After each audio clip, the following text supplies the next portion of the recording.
दारुगड बये दारुगड.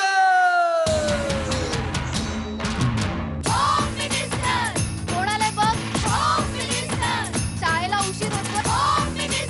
आज कामवाली बाई पण नाही आली. पदरावरती सरतारीचा मोर नाचरा हवा, पदरावरती सरतारीचा मोर नाचरा हवा. संसारातून वेळ काढून खेळ खेळूया नवा. मानतेकर पैठणी घेऊन आला. वहिनी उघडताना दा रोज वकिलीचं देणार.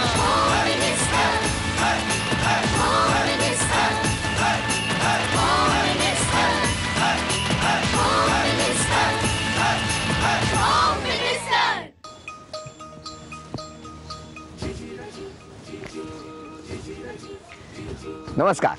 एक्सपर्ट हायजेनिक डिशवॉश बार प्रस्तुत होम मिनिस्टरमध्ये मी आदेश बांदेकर आपणा सगळ्यांचं मनापासून स्वागत करतो. निसर्गरम्य वातावरणामध्ये आता मी इथे उभा आहे. चेहऱ्यावरती खूप प्रसन्नता असणं स्वाभाविक आहे, कारण निसर्गाचा परिणामच इतका प्रभावी असतो की हसू अत्यंत प्रसन्न होऊ लागतं. नांगरगाव लोणावळा या ठिकाणी जाऊन आज आपण दोघांना भेटणार आहोत. सुनबाई आहेत नीलम भानू जगरे आणि सासूबाई आहेत पुष्पा भानू जगरे. प्रिय सुनबाई, तूही उद्या सासू होणार आहेस. प्रिय सासूबाई, लक्षात ठेवा, तुम्ही सुद्धा एकेकाळी सून होता. आजच्या सुनांचा हट्टीपणा, अरे देवा, त्या बोलतील तो कायदा. सासूबाई, तुमच्यासारखा जज असेल तर कायदा काढून काय फायदा. मला कशाला हवी पैठणी? सुनबाई तूच ठेव, असं मी मुळीच बोलणार नाही. सासूबाई, तोंडाच्या बडबडीला लावा थोडा लगाम. पैठणी सूनच जिंकणार, याद रहे पैगाम. पैठणी सासूचीच. पैठणी काल आज उद्या फक्त सुनेचीच. नमस्कार.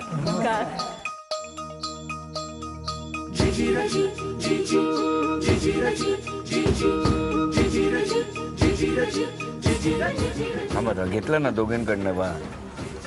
बरं आता एक अक्षर देतो, उखाणा घ्या. अक्षर आहे त. त पप झालं की काय? बरं 1 2 3 म्हटल्यानंतर तुमच्यापैकी जे येतं ते आधी कोणीतरी सुरू करा. 1 2 3. रुपेरी सागरात चंदेरी लाटा, तुषाररावांच्या सुखदुःखात अर्धा माझा वाटा. अरे वा. तुम्ही घ्या, कुठलाही घ्या.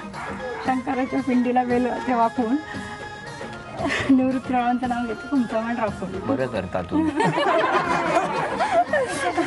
द्या ओळख करून सगळ्यांची. मी नीलम तुषार भानुसकर.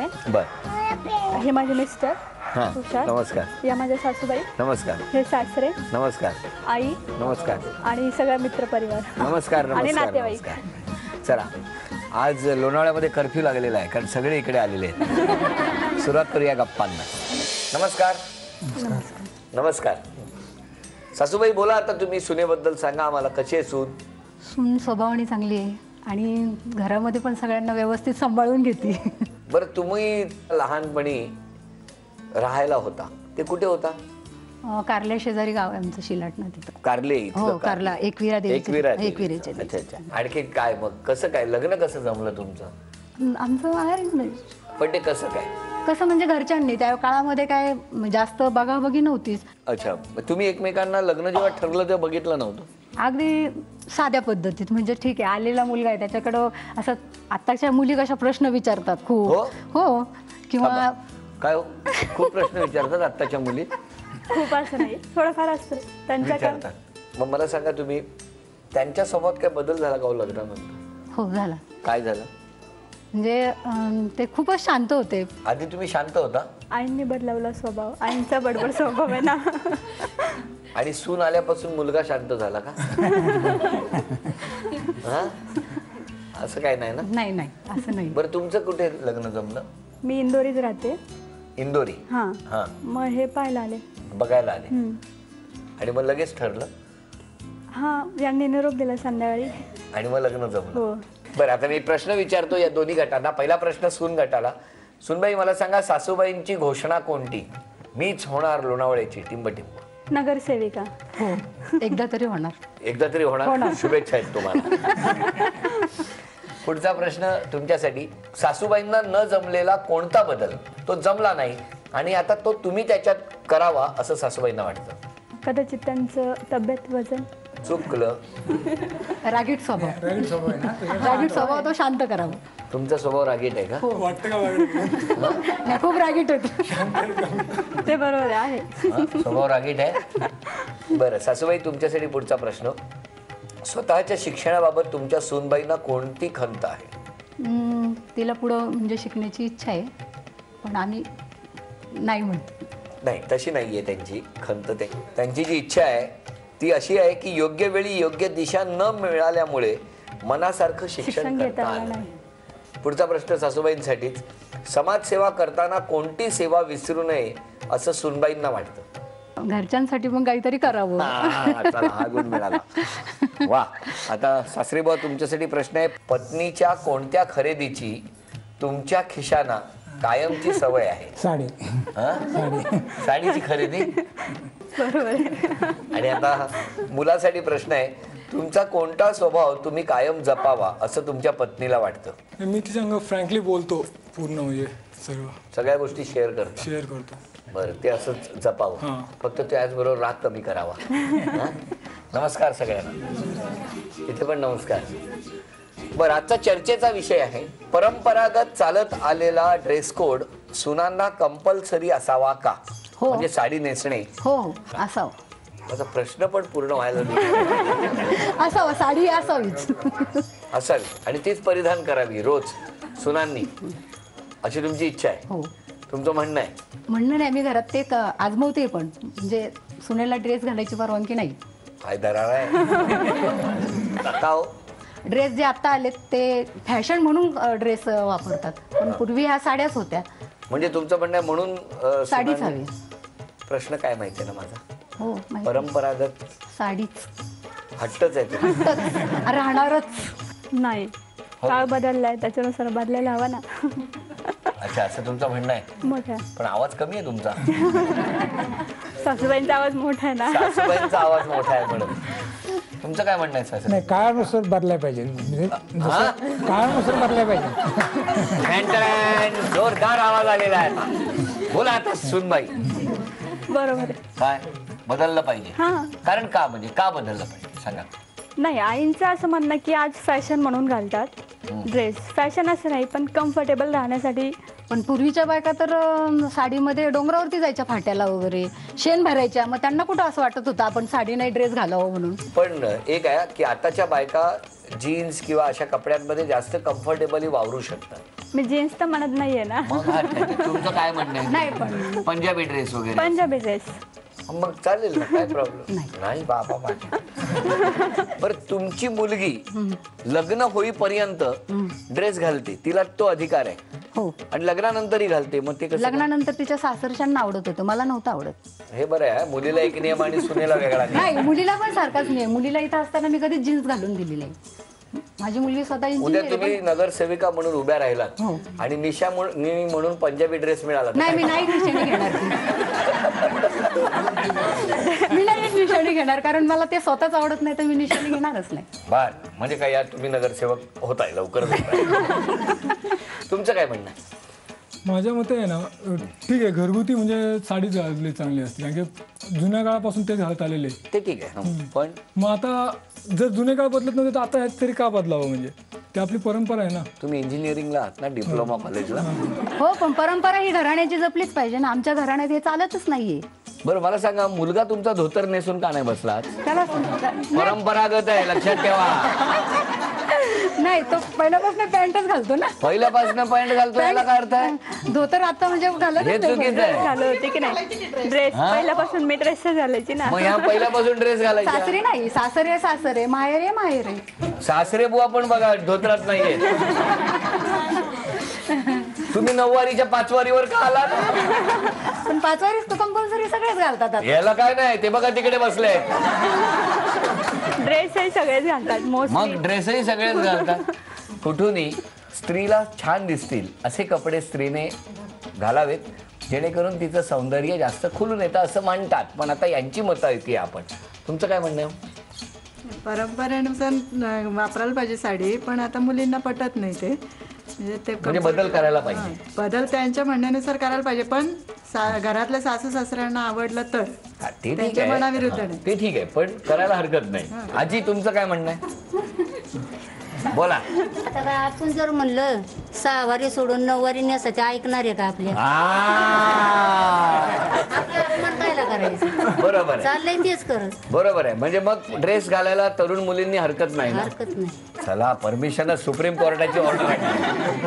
आता इकडे काय म्हणतायत बघूया सगळ्या जणी फटाफट सांगा. ड्रेसच छान वाटतो मुलींना. बरं पुढे. सासू सासऱ्यांच्या मर्जीनुसारच. काळानुरूप पारंपरिक पोशाख बदलावा का असू नये हो की नाही? हो बदलावा. बरं, ठीक आहे. ही झाली प्रत्येकाची मतं. आता मनातलं मत कागदावर उतरवायचं.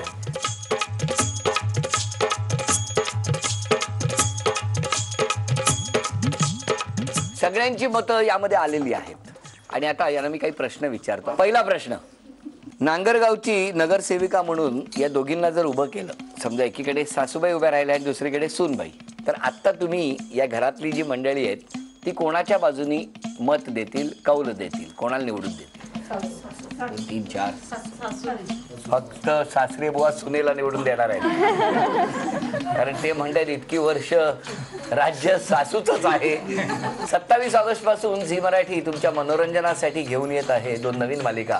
मला सासू हवी अशी मालिका सोमवार ते शनिवार रोज रात्री 8:30 वाजता आणि अजूनही चांद राहतं आहे सोमवार ते शनिवार रात्री 9 वाजता झी मराठीवर पाहायला विसरू नका. स्वागत करूया या 2ही नवीन मालिकांचं. आणि आता यानंतरचा पुढचा प्रश्न आहे, माहेरची साडी जर चित्रपट बनवायचा झाला पुन्हा तर या दोघींपैकी कोणाला नायिका म्हणून घ्या? हिरोईन म्हणून. सून. सून. 1 2 3 4 5 6 7 सगळेजण म्हणतायत सून. ह्याच्यात सासूबाईंना रोल नाही? सासूचा रोल सासूबाई करतील. बघताय ना, म्हणजे सून रडते आपली. तिसरा प्रश्न, घरच्या आरशाचा उपयोग कोण जास्त करतं या दोघींपैकी?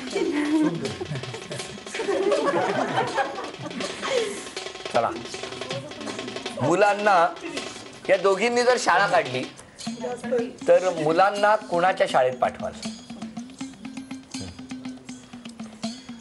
1 2 3 4 5 6. चला, हा गुण पण सूनबाईंना मिळाला. आणि आजच्या भागातली या ठिकाणी होणाऱ्या खेळातली पैठणी कोण जिंकेल, सूनबाई की सासूबाई? सांगा, अंदाज व्यक्त करा. 1 2 3 सासू. 1 2 3 4 5 सासू.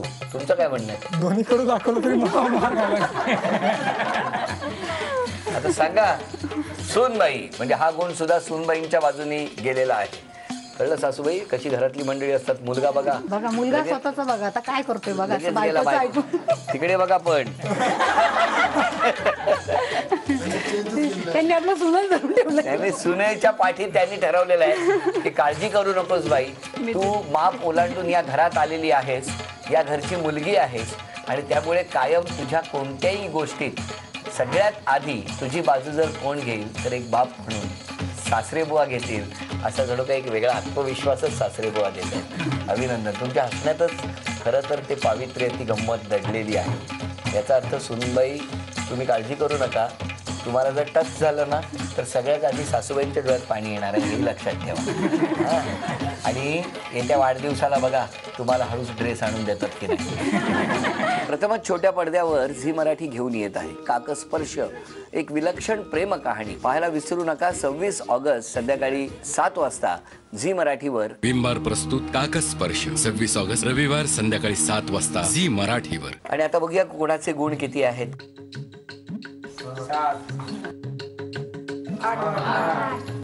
काळ बदलतोय आणि बदलत्या काळाप्रमाणे प्रत्येकाने बदललंच पाहिजे.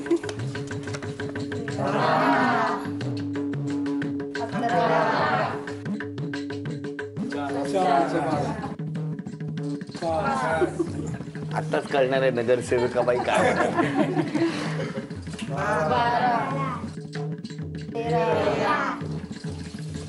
सगळ्यात शेवटी 2 मतं आपण उघडणार आहोत. हे चिरंजीवांचं आणि हे खाली जे आहे ते बाबांचं. 6 डिपॉझिट राहते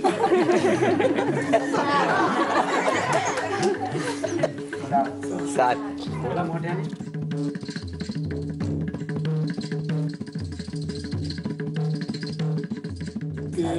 13.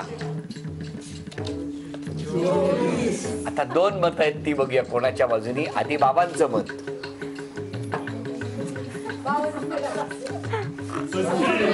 मगाशी मुलगा कोणाच्या बाजूनी बोलला होता? सासूबाईंच्या. आता प्रत्यक्षात काय लिहिलंय ते आपल्याला कळणार आहे तुमच्या समोर. आणि मुलाचं मत आहे काय लिहिलंय? काय लिहिलंय? बरं वाटलं की नाही? हा मगाशी मोठे बोलत होते परंपरा साड्या नेसल्या पाहिजेत आणि हे पाहिजेत. घ्या 26. अभिनंदन. आणि विजेता ठरलेला गट आहे आत्ता सून गट. 2600 रुपयाची लक्ष्मी आणि ही भेटवस्तू तुमच्या गटात. सून गट आत्ता जिंकलेला आहे. तेव्हा आता यानंतर बघूया कोण जिंकणार. पैठणी. आता पैठणी कोण जिंकणार हे बघणार. त्यासाठी खेळ असा आहे. आधी खेळ सांगतो की ही जी गाडी आहे ही हळू मागे ओढायची आणि त्यानंतर अशा पद्धतीने सोडायची की ती गाडी खाली गेली नाही पाहिजे, पण ते जे उभे ठोकळे आहेत ते पडले पाहिजेत. चला बघूया काय होणार या खेळामध्ये. दोघींनाही 10-10 संधी आणि ज्यांची गुणसंख्या जास्त होणार त्या ठरणार आजच्या भागातल्या होम मिनिस्टर, ज्यांना मिळणार आहे पैठणी. आणि आता हा खेळ घ्या. दोघींना 10-10 संधी आहेत. पहिली संधी तुमच्यासाठी. 1 पॉइंट मिळाला कारण त्याला स्पर्श झालेला.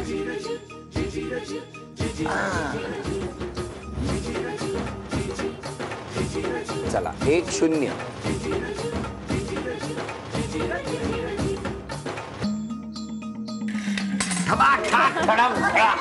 हा गुण मिळणार नाही.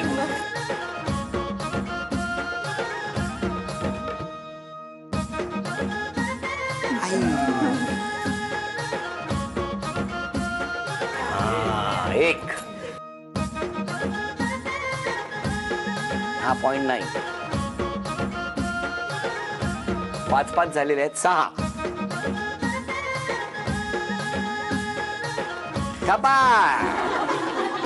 7. आतापर्यंत 1-1 ही गुणसंख्या आहे. 7. 8.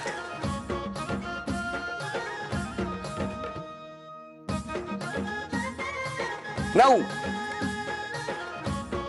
हो करेक्ट. Last chance 10. थांबा तुमच्याकडे आलेला आहे.